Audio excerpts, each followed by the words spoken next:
കേരളത്തിലെ അംഗൻവാടികളിലെ 3.5 ലക്ഷത്തോളം വരുന്ന കുഞ്ഞുങ്ങളുടെ ഉച്ചഭക്ഷണ വിതരണം ഉൾപ്പെടെയുള്ള ICDS പദ്ധതികൾക്ക് കേന്ദ്രം 1 രൂപ പോലും വിഹിതം തരാതായിട്ട് 2 വർഷമാകുന്നു. 1975 പൂർണ്ണമായും കേന്ദ്ര വിഹിതത്തിൽ ആരംഭിച്ച പദ്ധതി പിന്നീട് 90:10 എന്ന നിലയിൽ കേന്ദ്ര സംസ്ഥാന വിഹിതമാക്കി നിശ്ചയിച്ചു.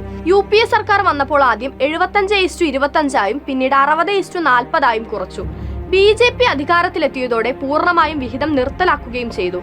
ഓർക്കുക, രാജ്യത്ത് നടക്കുന്ന ശിശുമരണങ്ങളിൽ 68% പോഷകാഹാരക്കുറവ് മൂലമാണ്. നിലവിൽ പൂർണ്ണമായും സംസ്ഥാന വിഹിതത്തിൽ പ്രവർത്തിക്കുന്ന പദ്ധതിക്കായി സംസ്ഥാന സർക്കാർ നീക്കിവെച്ചത് 376 കോടി രൂപയാണ്.